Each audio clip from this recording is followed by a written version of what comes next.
أعوذ بالله من الشيطان الرجيم بسم الله الرحمن الرحيم والبدن جعلناها لكم من شعائر الله لكم فيها خير فاذكروا اسم الله عليها صواف فإذا وجبت جنوبها فكلوا منها وأطعموا القانع والمعتر كذلك سخرناها لكم لعلكم تشكرون والبدن اور جو قربانی کے جانور ہیں، والبدن اور جو قربانی کے جانور ہیں، جعلناہا انہیں ہم نے بنایا ہے، لکم تمہارے لیے، جعلناہا لکم انہیں ہم نے بنایا ہے تمہارے لیے، من شعائر اللہ اللہ کی نشانیاں، جو قربانی کے جانور ہیں انہیں ہم نے تمہارے لیے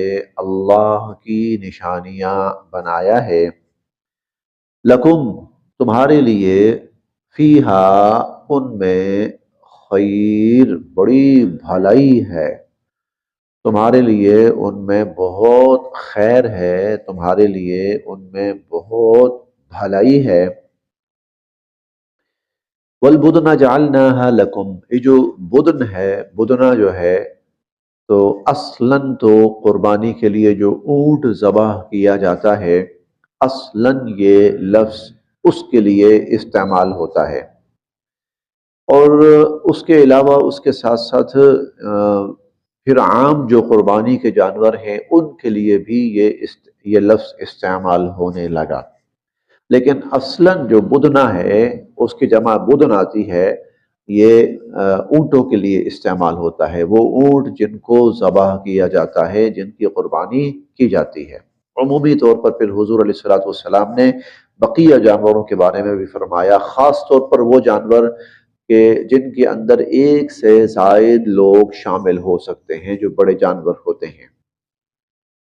والبدنا تو قربانی کے جو جانور ہیں، جعلناہا انہیں ہم نے بنایا، لکم تمہارے لیے، من شعائر اللہ شعائر اللہ بنایا، لکم تمہارے لیے، فیہا ان میں، خیر بڑی بھلائی ہے، تمہارے لیے ان میں بڑی بھلائی ہے۔ فاذکروا پس تم لو، اسم نام، اللہ کا، علیہا ان پر، فاذکروا اسم اللہ علیہا پس تم لو ان پر اللہ کا نام، صواف کھڑے کھڑے، کھڑے کھڑے یعنی جانور کھڑا ہوا ہو تو کھڑے کھڑے اس پر اللہ کا نام لو۔ یہ اونٹ کو ذبح کرنے کا مخصوص طریقہ ہے جس کو نحر کہا جاتا ہے، یعنی اس کا ایک پاؤں باندھ دیا جاتا ہے اور کھڑی حالت کے اندر، کیونکہ اس میں آسانی ہوتی ہے، اس کے اندر اونٹ کو ذبح کرنے میں آسانی ہوتی ہے، تو یہ اونٹ کی قربانی کا طریقہ اللہ تعالیٰ فرما رہے ہیں۔ فاذکروا اسم اللہ علیہا صواف، ذبح کرتے وقت تم اس پر اللہ کا، ان پر اللہ کا نام لو، صواف اور کھڑے کھڑے ان کو ذبح کر دو۔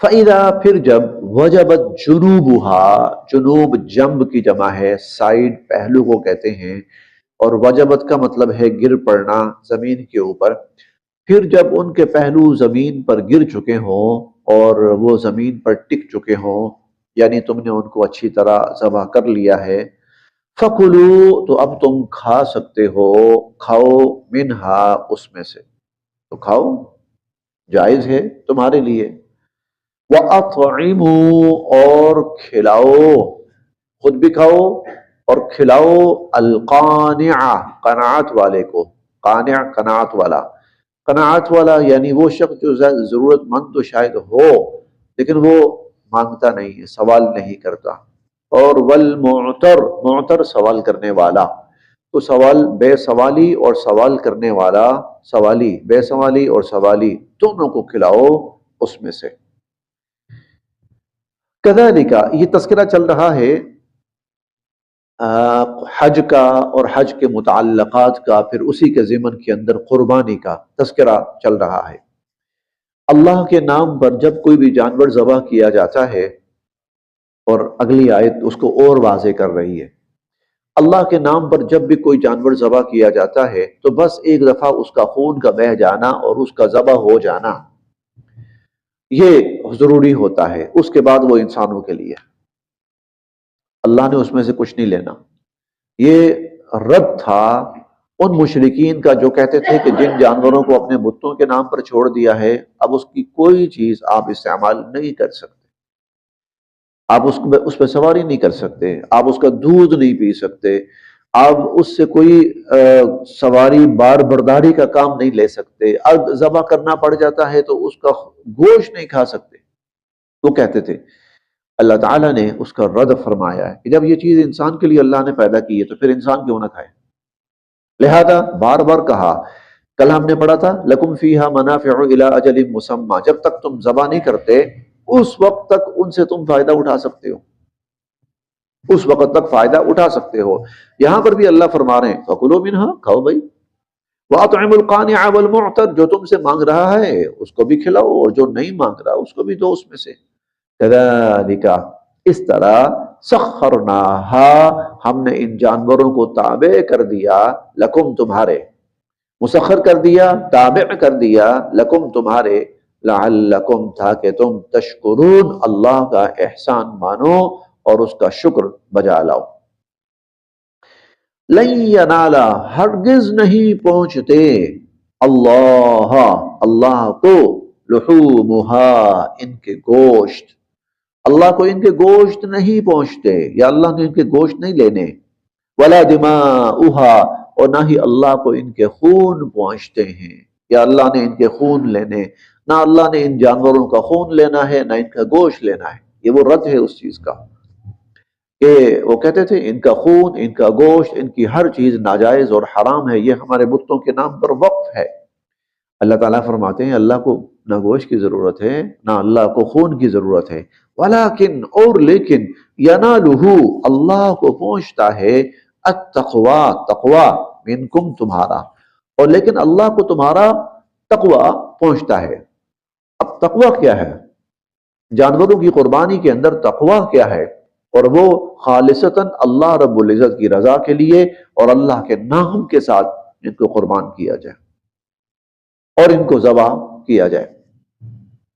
کذالک، اس طرح، سخرہا، اللہ تعالیٰ نے ان کو تابع کر دیا، مسخر کر دیا، لکم، تمہارے لیے، اس طرح اللہ تعالیٰ نے ان جانوروں کو تمہارے لیے مسخر کر دیا، تابع کر دیا، لتکبروا اللہ، تاکہ تم اللہ کی کبریائی بیان کرو اور اس کی بڑائی بیان کرو، علی، اس پر، ما ہداکم، جو اس نے تمہیں ہدایت سے نوازا، اللہ نے تمہیں ہدایت سے نوازا، اس پر تم اللہ کی کبریائی بیان کرو۔ اب دو الفاظ آئے ہیں، پچھلا تھا شکرانہ اور یہاں پر ہے کبریائی۔ چنانچہ شکرانہ کیا ہے؟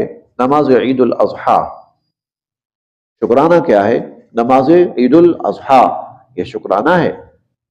اور اللہ کی کبریائی کیا ہے؟ ان ایام میں اور ان مواقعوں پر بکثرت تکبیرات کا پڑھنا، بکثرت تکبیرات کا پڑھنا، تو اللہ کا شکر بھی ادا کرنا ہے اور اللہ کی کبریائی بھی بیان کرنی ہے۔ کیوں؟ کس بات پر؟ کہ اس نے سیدھا راستہ بتلا دیا اور اس نے ہدایت سے نواز دیا۔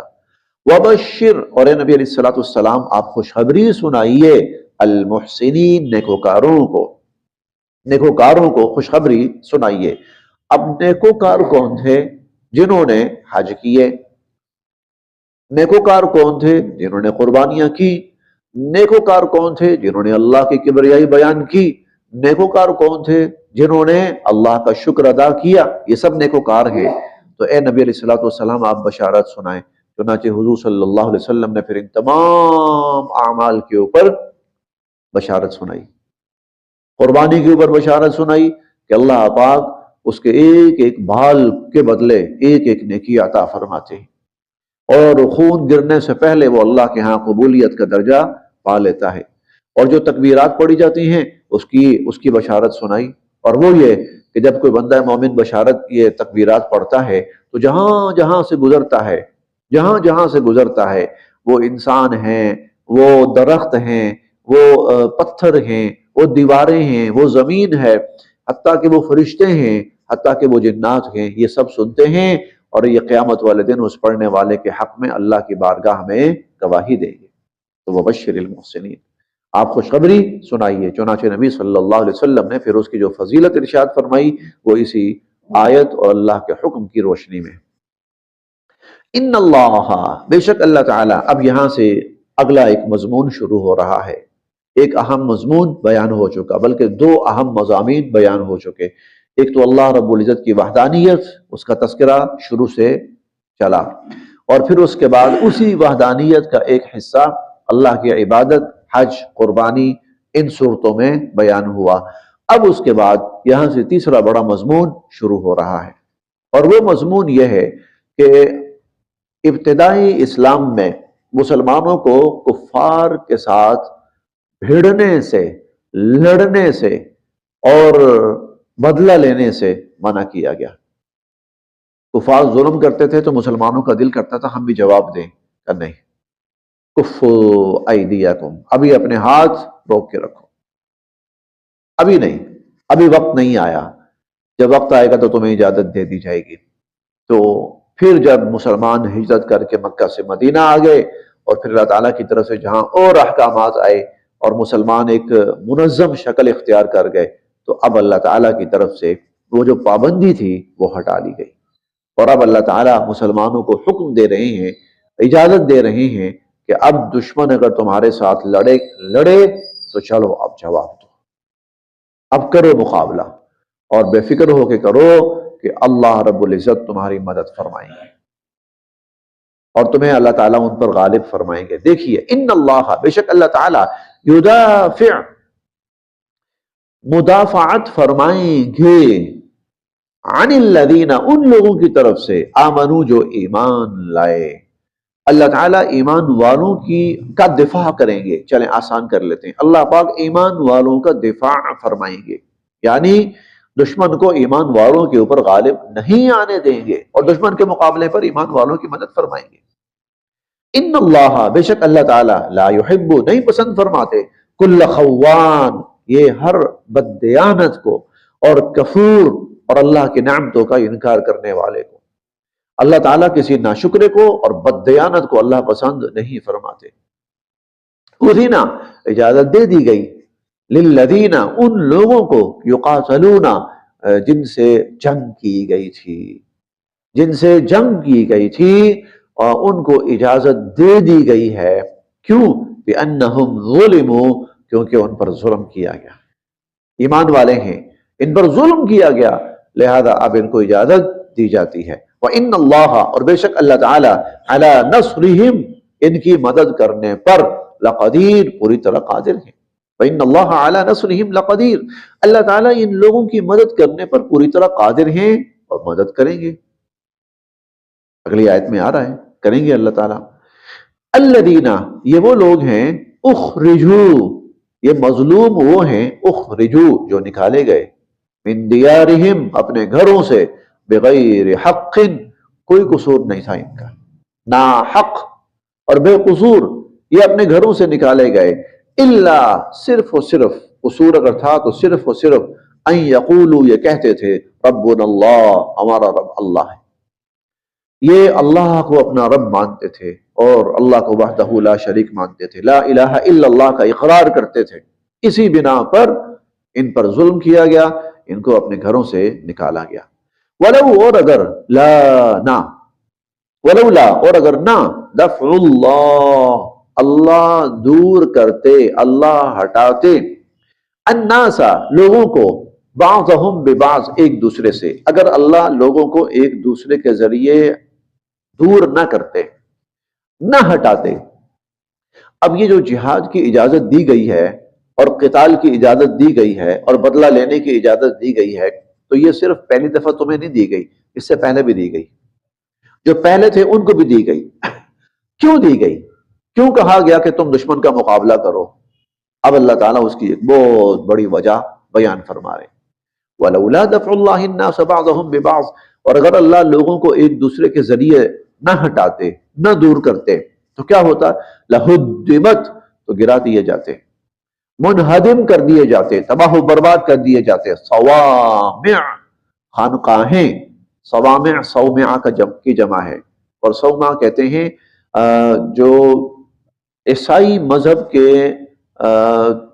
راہب ہوتے تھے، انہوں نے اپنی کچھ مخصوص جگہ بنائی ہوتی تھی جہاں بیٹھ کر وہ اللہ کا ذکر کرتے تھے، اور جس کو ہماری اردو زبان میں عام طور پر خانقاہ بھی کہا جاتا ہے، خانقاہ۔